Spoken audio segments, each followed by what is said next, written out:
Love working with Dana Bagshaw. She is so inspiring to me because she really is like an intersection of some of my big interests, which are local history and acting. And she has such a way of bringing our history to life. The thing with history is that you read about the individual characters and you read about their life stories. You may have quotes from them, but you very seldom know how they interact with each other. And that's what interests me, is like, well, given this person and this person, what would it be like if we bring them together, and what would they say to each other?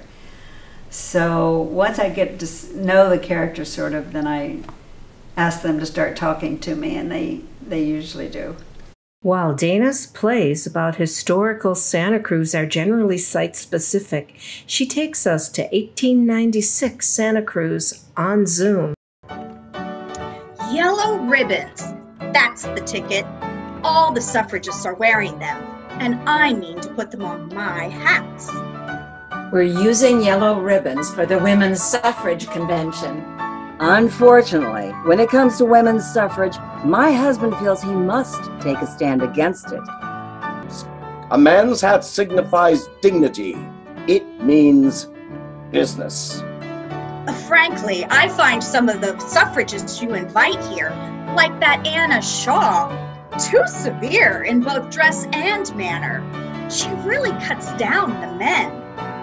Don't know how she'll win any votes. We have an excellent speaker from back east. Please welcome the Reverend Anna Shaw. I am delighted to be back in Santa Cruz. Women in California own property and pay taxes on that property. And I say, if they pay taxes, why not vote? We all know when women get the vote, they'll join the prohibitionists and close all the saloons. That's the real Please, let's show some respect to our speaker. Let us stand together, men and women, for the future of this great country.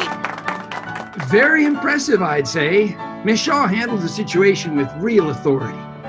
Next thing you know, Anna Shaw will be wanting to be President of the United States. If you, my dear, ever got the vote, you'd wait to find out how I was voting, then vote the opposite, just to cancel mine out.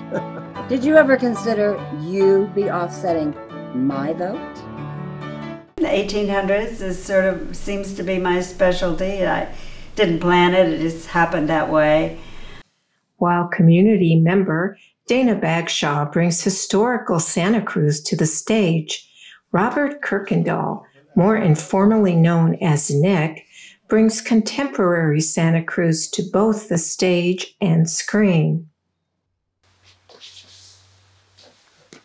So, you stuck here too? Yep. What an inconvenience. Sure is. I got stuff to do. What do I gotta be here for? Well, I hear it's in the Constitution.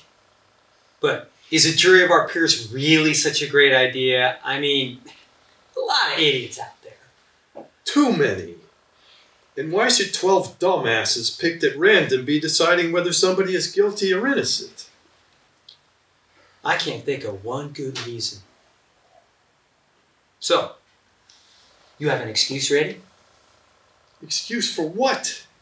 You know, a reason to get one of the attorneys to dismiss you during the voir dire. Is that allowed? Who cares? Just do it. I'm going to say that I believe that anyone who gets themselves arrested is automatically guilty, and that they should bring back harsher medieval punishments like public flogging for parking tickets. Hey, that's good. Can't go wrong with extraterrestrial mischief. But there are other options to prove your unfitness to sit on a jury. I'm going to say that all courtrooms and the entire legal system are hoaxes and exist in an alternative reality, which I refuse to recognize. First of all, Nick creates all these great opportunities for actors here in Santa Cruz, right? We're not in Hollywood, we're not on Broadway. You know, but Nick is he's writing all the time, and he's creating all these nice scripts and creating all these opportunities for people to get out and be in short films and plays and things like that. My starting point was realism, though, so that I was going for that, trying to capture life around me. And anybody who was influencing you, or just general? This is a general influence of reading all of the major writers that were interesting to you. Well, the first kind of literary influence, maybe this is just growing up here, was Steinbeck. It was definitely realism that he was writing about, and you could just see those people, feel those people, and what they're going through, and the earth. And I mean, it was writing from a different time and place, of course, but much more agricultural time back then. Yeah. But you feel like you almost feel the dirt in your hands. They're very three-dimensional, and then there are people I could just visualize. So that was like. So I think that was so early on. I think realism was the thing I was going for, because that just seemed to resonate with me the most. Several of Nick's plays have had staged readings or staged productions in Santa Cruz or New York. Nick's experience with poor customer service at a coffee shop in Santa Cruz inspired his comedy farce. You wanted to win? The 10-minute play found a home at Millworks Theater in Santa Cruz and Genevieve Productions in New York. Dermalogic, a drama, was inspired by a Santa Cruz company Nick worked at. The youngest and newest hire in the company gets the promotion. Carrie Weslowski plays the young ingenue. If I get pushed ahead of people who have more seniority, that's going to cause resentment. At first, maybe, but they'll adjust. Besides, if someone else was picked, it still would have caused resentment. And since you weren't lobbying for or expecting the position, no one can accuse you of making a power play. You're the perfect compromise candidate. I appreciate your belief in me, but I feel like I'm being moved around like a chess piece. It's kind of the surprise. Mandy is the surprise character that, to me, it says in Nick's writing, never underestimate anyone or take anyone for granted, or the new person or the younger woman. She has a lot to give and a lot to say, and she surprises everyone when she's actually put in that position. Nick's play, Electric Serenade, was part of the Dream Up Festival held by Theater for the New City in New York and was directed by Lawrence Schwartz. Nick's characters are introspective and reflective and articulate and can, speak descriptively about themselves, about the world, about their worldview, about their past relationships. So it was a relationship-driven script and also a well-written script. The play was also produced on Zoom on Airplay 22, in which Carrie Weslowski not only played the female lead, but directed it. Juan Perez plays Mark. I'm sorry. I wasn't aware of the history. It's okay. You didn't know. I'm sure there's an explanation for why he didn't show up. God forbid, but maybe it was an emergency. I hope not. But if it was, I would have heard something by now. Not knowing is the worst. I'm sure he'll call. I hope so. Noticed as Mark for the very first time. Have we met? Not formally. I'm Mark. Hi, Mark. I'm Joanna. Anyways, Mark, I appreciate you patiently listening to me gush away about my problems, but I shouldn't be burdening you with all this. I'm sure I look like a total wreck right now. No, not at all. You are way too kind. I'm usually not this way. It's the alcohol. I never drink this much, and it makes me chatty. I should just go home and call it a night. Nice meeting you, Mark. Nice meeting you too, Joanna. Joanna goes to the door, then stops and turns back toward Mark. This isn't like him. He said he'd be at the party, and we would go in and talk things over and hash everything out. I was expecting him. I'm even wearing my best dress. Instead, I'm here all by myself, and everyone keeps asking how we're doing. I have never felt so lonely. Joanna leans on the bar and starts sobbing. Mark is perplexed, then looks around, finds a half-full bottle, and pours a drink. After a moment or two, Joanna stops crying and recomposes herself. Mark tilts the bottle over another glass. Here for another? No, thanks. I've had enough. Sounds like you could use another. I guess one more ain't gonna hurt at this point, right? He's getting to see her, not at her best, but at her worst.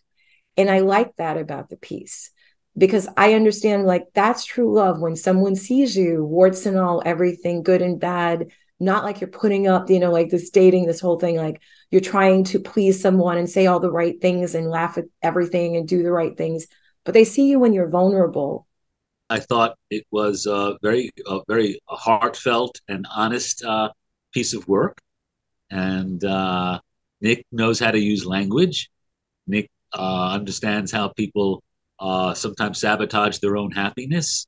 And I think it was a lot of fun to work on.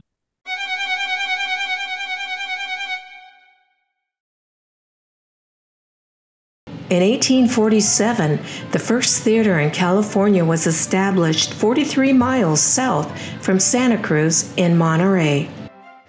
Colonel John Stevenson, stationed in Monterey during the Mexican-American Territorial War, convinced Jack Swan, a sailor, to convert his saloon and lodging house into a theater so that the officers could put on melodramas.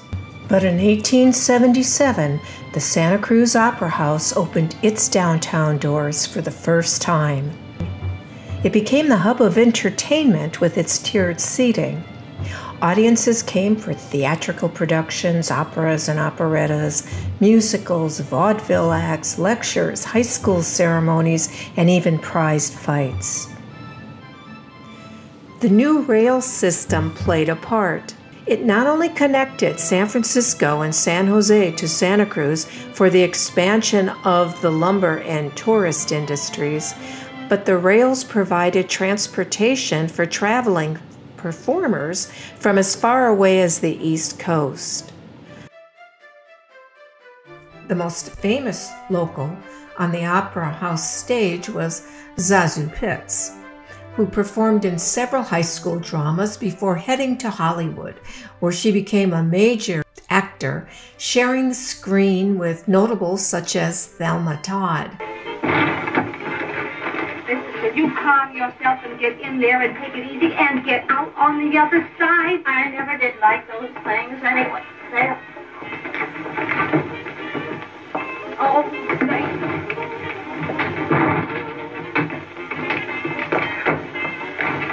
Oh, listen. Oh, you didn't understand me. Oh. In the late 19th century, the most popular and beloved local performer was singer Henry Thompson. Locals called him Our Henry. He is the subject of one of Dana's historical plays, which I just had a lot of fun with. It was about a singer who from Santa Cruz who went off to Italy and trained to be an opera singer and came back. His name is Henry Thompson, and he came back under the name of Enrico Tomasa. And he was all the rage in Santa Cruz, and he was just gonna stop on his tour. And he met Lottie, who was a member of the choir at Calvary Episcopal. And so he decided to stick around. I'd like to introduce you to Henry The famous Enrico de Tomasa. That's my stage name. You can call me Henry. Yes, Henry, I know you. I was at your baptism. How many years ago? Funny, I don't remember you there. It was such a beautiful afternoon, I offered to walk Lottie home. Oh, did you take the shortcut? Oh no, we took the long way. We had plans to discuss. Plans? Lottie is trying to talk me into staying in Santa Cruz. Yes, the choir needs him. And so does this town. He can get the people here excited about artful music. I'm afraid I'm a bit of a bohemian. I'm used to being on the road. I die to do a duet with him. Well, I can tell how you feel about him. You make it obvious, but you're only 18, and how old is he?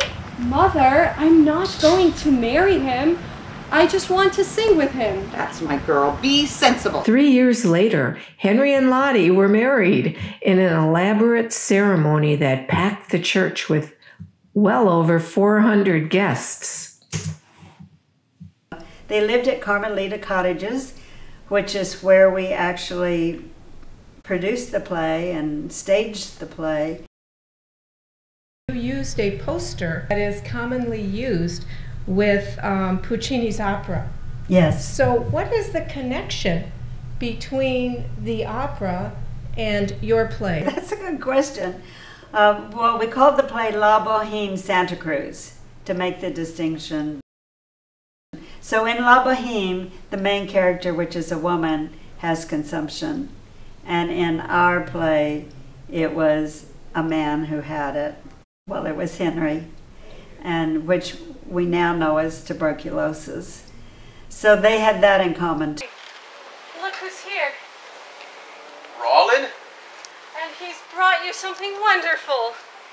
Your friends and some of your fans all chipped in and we bought you a gramophone. A gramophone? What a marvel. I got it at a pawn shop in San Francisco. And I got you a recording of your namesake, the great Enrico Caruso, singing the opening aria to La Boheme. Ah, yes. Where the heroine, Mimi...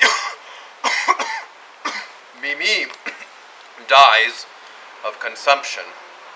Whenever he tries to talk, he just starts coughing. That must be hard on him. Just let me play you this recording. It's in the first act where Rodolfo, the poor struggling poet, tells Mimi all about himself. Shall I play it? Yes, do.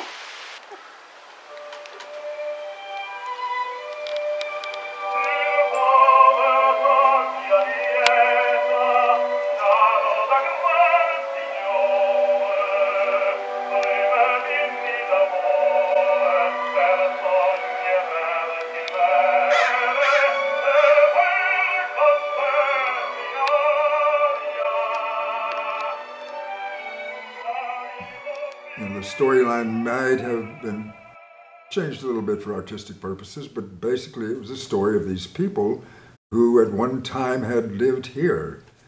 And I had to rely very much on Dana and her historical interest fans to get some feel for what it was like, because none of these are modern plays. Matt Matthews directed all of Dana's historical plays on Santa Cruz. So Lincoln's Eulogy was the first of the history plays that I wrote for Santa Cruz.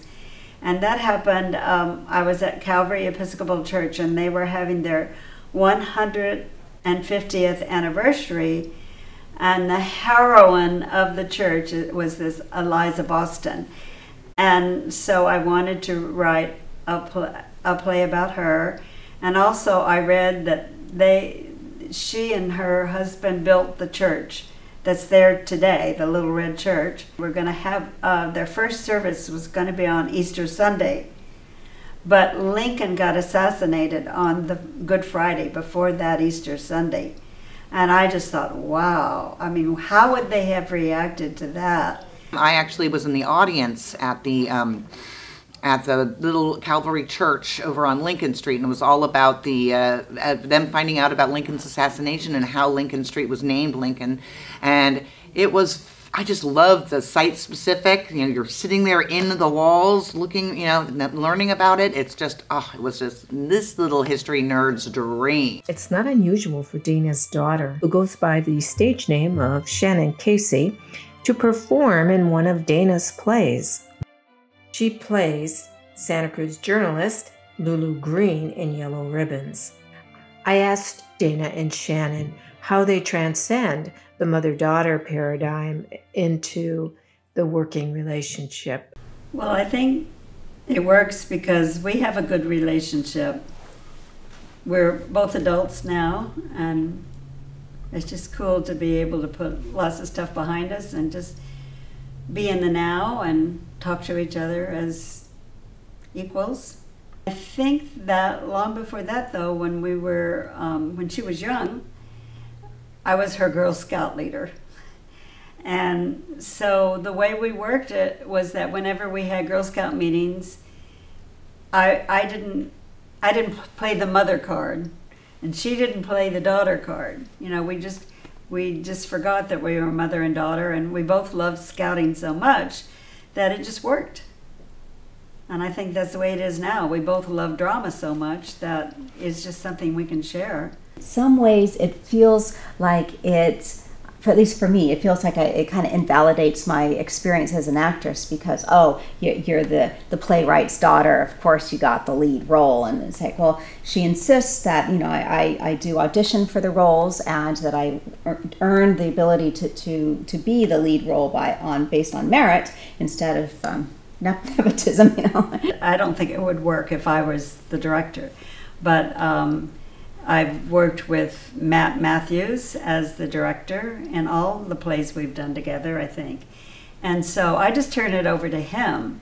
I asked Shannon which role was her favorite role in her mother's plays. Marjorie Kemp at Cell Talk. That was the most dramatic role, and I was rolling on the ground and writhing and crying and screaming and psychotic. Yeah, that was set in medieval times. There's something about history that gives you license to just do different things with it. You know, you're not hung up about the character if people will believe it or something. You know, it's just like you can just go for it, and because no one knows really about these characters, so it's fun to create the characters and develop them. In the early 1900s, film was the new sensation, and Santa Cruz almost became known as Little Hollywood, thanks to Hollywood's obsession with the Western film and its need for natural settings. It was not unusual for large production crews to travel to Santa Cruz or for local production companies to make films.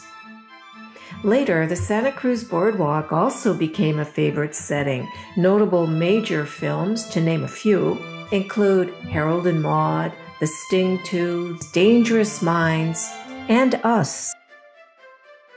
Nick joins the tradition of using Santa Cruz settings to tell his stories on film. A movie he co-wrote with Hilary Davidson called 20 premieres at the Poppy Jaspers Film Festival in 2024. Well, my most current project takes place in Santa Cruz. It's a short movie called Sunset Memories, and it's about a couple that used to live in Santa Cruz, and then they've come back for a visit because the husband's got something on his mind, and he needs to talk about it. But he needs kind of like time and like time, space, distance, like maybe a safe place to talk about it. But it'll end up in Davenport Beach for the final scene.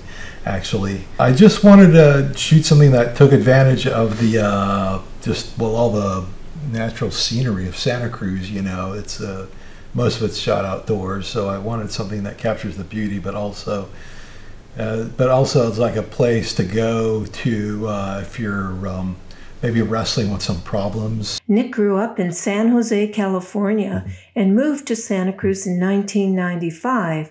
We asked him why he left San Jose. Growing up in the valley, I felt very trapped by the mountains. That's kind of the feeling I got growing up in San Jose. So you got the mountain ranges to the Mount Hamilton Range to the east, Santa Cruz Mountains to the south, and you got the western ridge there that goes up the San Mateo Peninsula up that way. So you're just surrounded by mountains. But I always felt trapped. It just felt like, what's on the other side of those mountains? I always thought that. And so whenever we came down to Santa Cruz, I always remember that first view of the water. You know, I always loved it, you know, because you can go out to you can look out across the water, you can see forever. And I just love that feeling, being able to see forever. And it was so different than a wall. I felt like I was walled in, you know. Also, I wrote a feature-length screenplay that takes place in Santa Cruz called Leaving Paradise. Now, that's about someone, like kind of a younger guy who's looking to leave Santa Cruz, and he's going to be leaving in 3 days. So everything looks like it's about to happen, but then, of course, obstacles get in the way. As a script, Leaving Paradise has already won numerous awards, and Nick hopes to produce the film himself. He's also busy with producing plays on the Pacific Television Theater program, which airs on Santa Cruz's community TV station. In terms of drama and also screenwriting now, like when I think of like people in my generation who are interested in literature, who in fact became writers, some of our earliest influences, I'm glad to say, were on television. Mm-hmm. You know, because you were selective enough or had people directing you in that manner. It was pretty literary on that level. It's all about finding the right stuff. Yeah, so exactly. Was that like an inspiration to you at all? You know, actually it was, because like right here, actually I did some live teledramas of some short scripts that I wrote. Great. And I was actually, I was inspired by that 50s era, kind of late 40s, 50s era of the live teledramas, because what happened was, because I read about that time too, and as television was starting out there, what the movie industry would do is they'd buy up all the books, major stage plays, novels, shorts, wherever they could. They'd buy up all the properties. Yeah.